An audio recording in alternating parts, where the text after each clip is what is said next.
What's up, everybody? Welcome to Podcast Now. I'm Alex, and in this video, I want to try to predict / talk about Square Enix's E3 2021 show. Now, this is it's kind of a primer video in terms of what should we expect from it, and also even when I'm recording some of these videos, we have no clue about some of these companies. Square Enix is actually a really good example. We had a pretty big leak of what it could be, of what the show could be. We've also heard rumors that Square Enix's entire show is kind of out in the wild, that it's just waiting for people to kind of publish it and say that it's real. And then, with that being said, do they even do a show? Well, because of the leaks, it seems like they will, but we don't know the date. We don't know the time. So obviously this video will, I think, still stand the test of time, even as E3 gets closer. But hopefully, over the next few days, we start to learn when Square Enix's actual show is. But again, I want to go over what I'm expecting from it, and also what I'm hoping for. Now, really quick, before I jump too far in, make sure, if you guys haven't already,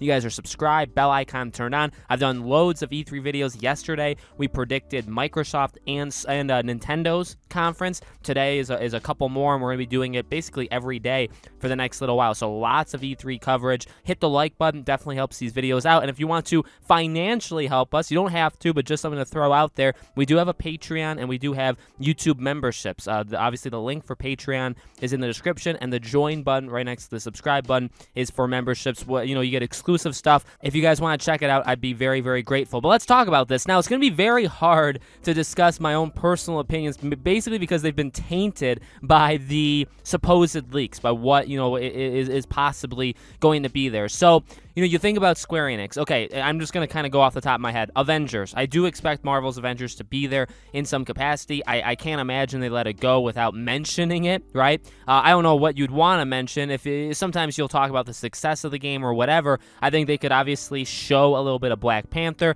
And I've said before, we did an individual video, like a video specifically for Avengers. I talked about Spider-Man. Is this where you show Spider-Man's DLC? Yes, Sony isn't going, but I don't think that would hold them back. And that's going to kind of be the theme here, right? I personally want Final Fantasy VII, Remake Part 2.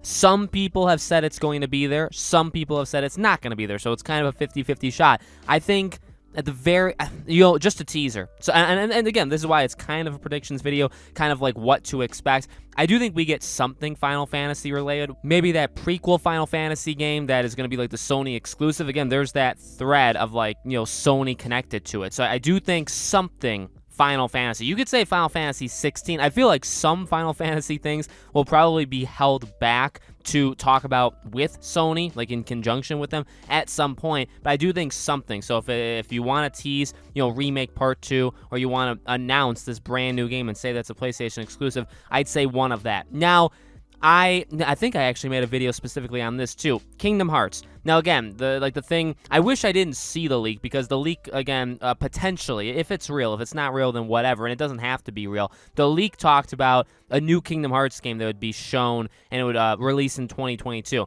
I did make a video before that leak discussing Kingdom Hearts in particular, like, is this a good time to announce a brand new Kingdom Hearts game? I think it is. I get what Nomura has said.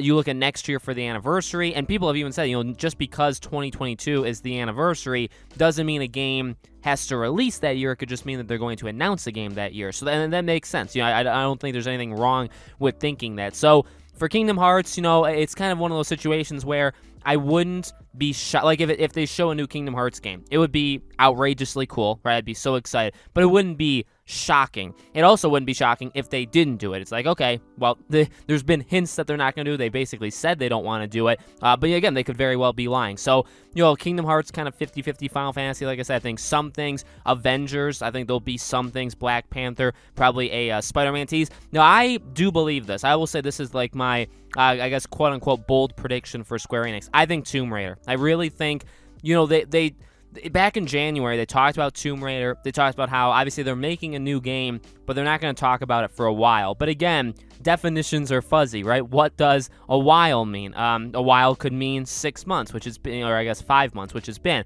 It could mean a year. They could announce it next year. It could, it really, the time period, again, is very subjective. So, it's, again, one of those situations where it's like, this is a big year for Tomb Raider. And they've said that. They've said that, and they've announced already some stuff, and they said that, throughout the year, they're going to announce more. I think if you had a title or some voiceover from Laura, right? If you had something like that, and you said, okay, we're working on a new Tomb Raider game. Because, again, remember, one thing to remember, by the way, with all this, guys, is that, you're here, I'm here, you guys may have been subscribed, may not be, but we truly are, like, the few, okay? There are a lot of us, but there's not that many when it comes to, like, E3. So, like, E3, this is a show that's covered by a lot of people, a lot of companies that don't and including companies, I should say, that don't normally cover even this amount of games. So, there are people, when they see games at E3, even if they were already announced or they were shown like in a press release kind of thing,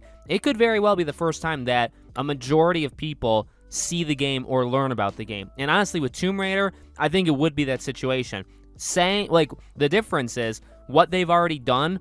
Yes, we've seen it, you and me, but if they showed a 10-second teaser for a new Tomb Raider game at E3, that would be the first time 95% of people would see, oh wow, they're making a fourth game, I didn't know that, or they're making a new game, I didn't know that. So that's just something that I try to remind people of every now and again, because I know we really are in this bubble. It's not a bad bubble to be in. I love being in this bubble, but we are in one. And the last thing I want to say is Life is Strange. Now, Square Enix does have other games. They're a very, I'll mention Life is Strange in a second, but they're a very, they're a company that their games don't appeal to everybody. So they even have games like, say, Dragon Quest. Like, I'm not big into that, right? And they have other franchises as well. Some, I'm less interested in than others. And I think that's kind of the pro and con of Square Enix. If you're a Final Fantasy person, if you're a Kingdom Hearts person, and they show those things, like, obviously it's going to be a massive show. If you're not a fan of those, right? If you think the story of Kingdom Hearts is convoluted, which I don't disagree with you,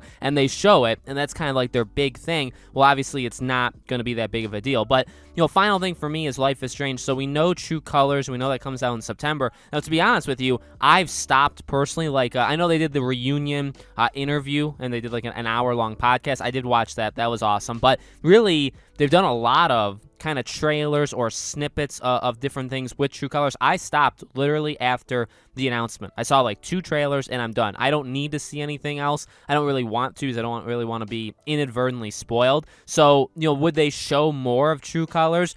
I think they probably could, and they maybe will. I mean, that could be a prediction, right? They probably will show more of True Colors. I don't think they need to whatsoever. What I would like, actually, is, again, E3 is actually a time for big games and small games. I'd like to see gameplay of Life is Strange Remastered, the first game, and even Before the Storm. I'd like to see that, because we've seen the trailer, but we haven't exactly seen gameplay from it. So that could be something cool they could show. And there's also been rumors and leaks that they are making another Life is Strange game directly after, like they're done with True Colors and they work on the next one. And it sounds like that already has a story and already has characters and stuff. So I don't know if they would do a tease for what's next, especially in a franchise like that. You probably go one at a time, but I do think Life is Strange would be there as well. Like all these lists, like all these videos, I am positive I'm missing out on things, okay? And I'm sorry about that. I truly am. I think this is going to be a fun, the final thing I'll say, I'm very excited for Square Enix's. I like I said, yesterday we did Microsoft and Nintendo.